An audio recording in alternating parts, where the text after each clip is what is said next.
यह महाद्वीप पहाड़ों और समुद्रों में बड़ी संख्या में पौराणिक जानवरों का घर है। यहाँ उड़ने वाले फीनिक्स और 9 पूंछ वाले लोमड़ी हैं जो लोगों को मार सकते हैं। यहाँ तक कि पूर्व का ड्रैगन भी यहाँ रहता है।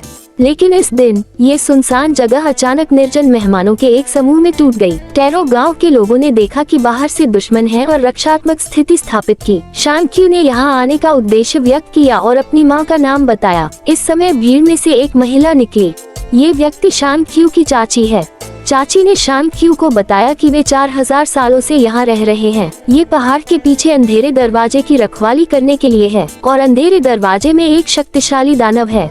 शानवू ने वांग क्यू की पुकार क्यों सुनी, इसका कारण यह है कि इसमें राक्षस की मनमोहक आवाज है। दानव शानवू को यहाँ आकर्षित करना चाहता है, फिर अपनी शक्ति का उपयोग करके सील को खोलना चाहता है। जल्द ही शानवू राक्षसों के समूह का नेतृत्व करते हुए टैरो गांव में आ गया। गांव का मुखिया भी शानवू को रोकना चाहता था।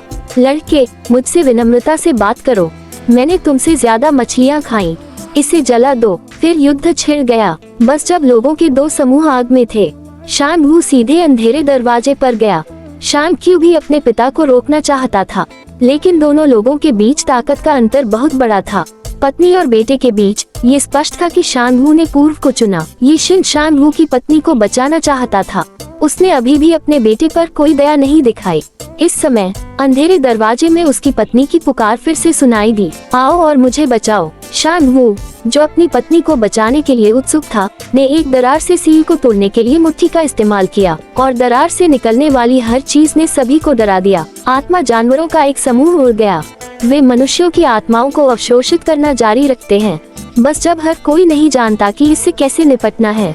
एक प्राच्य विशाल ड्रैगन अचानक पानी से बाहर निकल आया। विशाल ड्रैगन आत्मा जानवर को निगलता रहा और यह ड्रैगन के सिर पर शानक्यू था।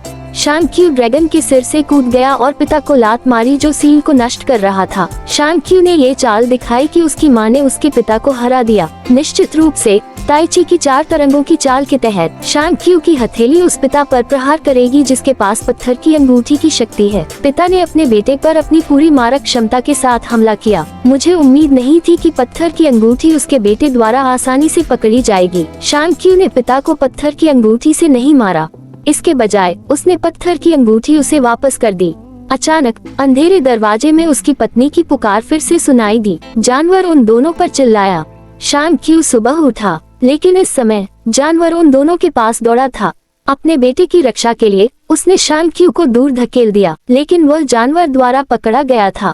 जानवर ने उसकी आत्मा को अवशोषित करना शुरू कर दिया। जीवन और मृत्यु के बीच उसने अपने बेटे को पत्थर की अंगूठी दी। उसने अपने पिता को उसके सामने मरते हुए देखा। शानक्यू ने जानवर को नष्ट करने की कसम खाई।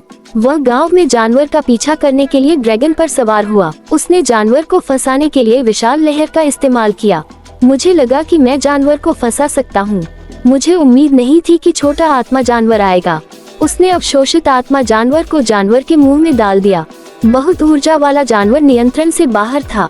उसने ड्रैगन को भी काट लिया, यहाँ तक कि ड्रैगन की आत्मा भी धीरे धीरे अवशोषित हो गई है। इस महत्वपूर्ण क्षण में जानवर को बाधित करने के लिए एक चुवानेयुन तलवार की गोली चली। यह जमीन पर ज़ियाओमी द्वारा की गई मदद की गोली निकली। शानक्यू ने आकाश से गिरने के कौशल का उपयोग करने का अवसर लिया। उसने जानवर के शरीर में सभी पत्थर के छल्ले डाल दिए। अंत में जानवर को पाउडर में उड़ा दिया गया। युद्ध खत्म हो गया है। तारो गांव ने अपनी पूर्व शांति वापस पा ली है।